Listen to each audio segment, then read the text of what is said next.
एगो हमनी के बीच में गार्जियन आई बनी जे बड़ी हमनी के सुंदर आदेश दिले बनी कि हमनी के तीनों आदमी मिलके 5-5 मिनट समय अपन अपन काट दी है और हाँ हो गई। मंच के टंच कलाकार सुपर स्टार के ऊपर स्टार हमरा गार्जियन सत्येंद्र सिंह दूरदर्शी जी आई बनी। वहाँ के भी इच्छा बा कि पहले कुछ कहले बनी लेकिन फिर कहो तो ऐसा बात देखे कि केहू बोर होके जाए, लोग हंसिए के जाला हमरा सत्येंद्र चाचा के बात को। ये हम देखले हैं बचपन में, तो खड़ा रही के ही सत्येंद्र चाचा ऐसे बनी ट्विंकल ट्विंकल लिटिल स्टार खाओ अचार मारो ढेकार।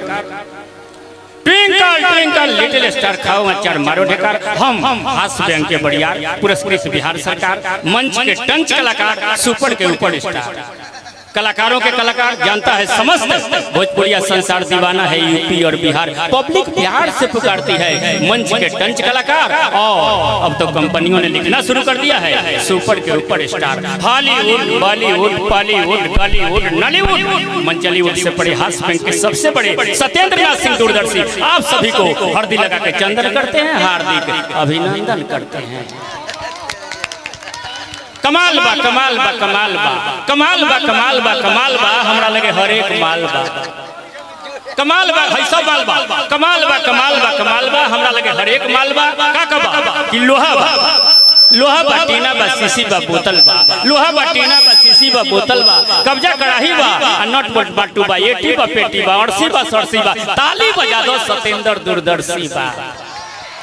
अरना बा झरना बा पॉलीथीन पेपर बा आईना देख ली सब कुछ हेपर बा एला बा ठेला बा रेलम में रेला बा गड़बड़ी खेला बा गुरुआ चेला बा दूरदर्शी दूर दूर सब में अकेला बा कविता सुनावे के शैली में जोड़ बा दूरदर्शी कवि के दुनिया में शोर बा। आई ए प्रथम कुमार विराट कुमार के उपनयन संस्कार में अनेक गण्यमान दिग्गज कलाकार उपस्थित बरन भइल बरन। गोलू राजा संगीत के महाराजा जेकर बाजता भोजपुरी दुनिया में बाजा जोरदार ताली होके के चाहिए। और हाय देखे कमसीन हसीन वायरल मशीन कमसीन हसीन वायरल मशीन स्वर पर नियंत्रण मजबूत पकड़ सही काबू हमारे प्रिय आर्यन बाबू के लिए जोरदार ताली होकर चाहिए कि बड़ी मुद्दत के बाद किसी का इंतजार मिलता है, बड़ी खोजने पर लहरों का किनार मिलता है। वैसे तो बहुत ही कलाकारों को आप सबने देखा है लेकिन बड़ी मुश्किल से गोलू राजा आर्यन बाबू और खुर्शी टक्कर जैसा कलाकार मिलता है, कभी कभार मिलता है। जोरदार ताली होना चाहिए। और कलाकार खुशी टक्कर अनेक गायिकाओं को दे रही है टक्कर। ये टिंकू तूफान के यहाँ रहती हम जाते हैं, हमसे भेंट हो जाता है, अक्सर भेंट हो जाता है। हम ही एगो कलाकार बनी जरा स्टेज पर पेज शुरू भाई भरत शर्मा का कार्यक्रम में हम कविता सुनावनी लालू जी के हाथ से पुलिस के नौकरी पावनी। आज हम सब इंस्पेक्टर बानी, इंस्पेक्टर नहीं थी सब इंस्पेक्टर बानी। बहुत अच्छा आई देखे के बा कि मुखिया जी हुजूम जुटवले बानी सत्येंद्र हमरो नाम है सत्येंद्र उहो के नाम तो ये कहे मुखिया जी रउआ के झोड़ी में धली कि झोरा में धली कि झप देना रउआ के कोरा में धली रउआ के झोड़ी में धली कि झोरा में धली कि झप देना रउआ के।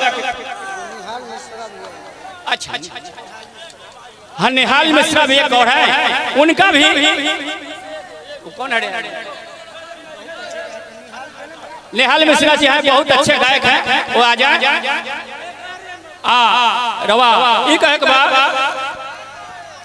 कि कवर में काउच के तकरार में डोमखाउच के नशा में पाउच के बाद कुछ औरे बा बसवाड़ी में ओल के गेंदा में गोल के धनिक में भकोल के बात कुछ औरे बा चलबाजी में लिचड़ के भादों में कीचड़ के टीचर में फटीचड़ के बात कुछ औरे बा घर में बच्चन में बहु बच्चन के हीरो में अमिताभ बच्चन के बात कुछ औरे बा चेवड़ा में करसी के केवाड़ी में सरसी के कवि में दूरदर्शी के बात कुछ औरे बा।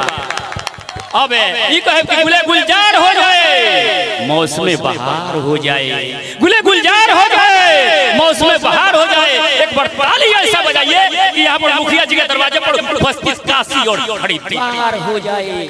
और नवरस का टैंकर इधर आइए, नवरस का टैंकर बेहतरीन एंकर जिसके समान कोई है दूसरा, चंदन मिश्र के लिए जोरदार ताली होना चाहिए। और ये सही समय पर सबको बुलाते हैं, भगवान भी इनको सही समय पर बुलाएंगे। अच्छा हाँ, हमारा गोलू बाबू के आदेश भाई बा कि संबोधन, देखिए संबोधन कैसे बोलते हैं उद्बोधन के रूप में। हाँ राजन बाबू ये बात ठीक बा, राजन के मन खुश करते। देखिए हमारा संबोधन आवाम से भिन्न है, क्योंकि मेरा मन बहुत भिन्न है। हमारा संबोधन आवाम से हट के है, लेकिन पब्लिक से सट के है। उद्बोधन के रूप में देखिए संबोधन कैसे बोलते हैं कि परम आदरणीय खाचा खच भरे हुए कुर्सियों, आदमियों नहीं कुर्सियों, परम आदरणीय खाचा खच भरे हुए कुर्सियों, नदारत चौकियों, चेयर पर बैठे चेयरमैनों, वीआईपी कुर्सियों, जनरल कुर्सियों, भूमि पर बैठे भुइयां भूपालों, दरी पर बैठे दरवानों और सबसे बड़े जमीन पर खड़े जमींदारों का हरदी लगा के चंदन करते हैं, हार्दिक अभिनंदन करते हैं।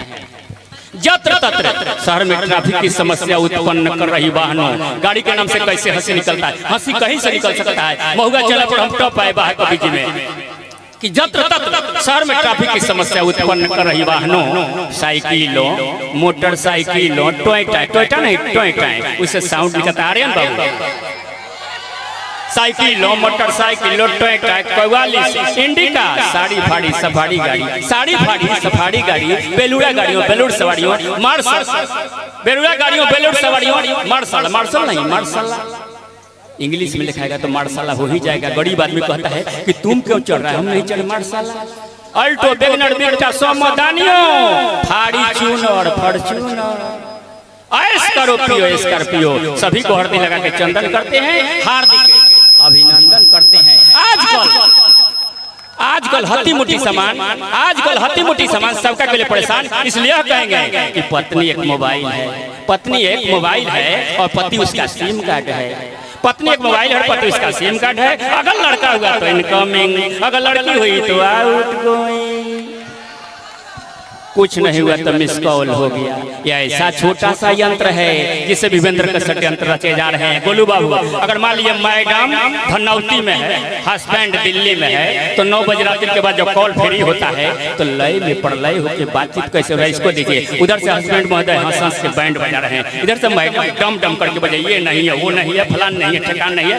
तो हस्बैंड किसे कहते हैं? शादी के बाद जिसके हंसने पर बैंड लग जाए। पत्नी किसे कहते हैं? जो पति पर तनी रहे। दम मैडम किसे कहते हैं? जो बराबर डम डम करके बजता रहे। दंपति क्या है? जब तक दम है तब तक पति है, नहीं तो आपत्ति है। दम नहीं तो पति नहीं, दम है तब तक पति है, नहीं तो आपत्ति है। यही है। देखिए एगो शुभकामना दे दी। परसों हमारा सम्मान में नीतीश द्विवेदी करता रहे कार्यक्रम खेसारी लाल के बुलावत रहे, हमारा सम्मान समारोह आयोजित बा। हम परसों अवकाश प्राप्त कर जाए सब इंस्पेक्टर से। हम ही एगो कलाकार बनी, जे रौरा कलाकार के कलाकार लोग कहेला। बहुत अच्छा। हमारे गोलू बाबू रौरा कुछ सुनाई हमारा बारे में कही। राव जवाब नहीं कहे ए बजाइबा लगन हो। बहुत बहुत धन्यवाद। एक बार सत्येंद्र जोशी भैया का जोरदार सा ताली बजा दिया। और हमारे पूना से चल के आदरणीय आनंद सर आए हैं। सर आप आ जाइए।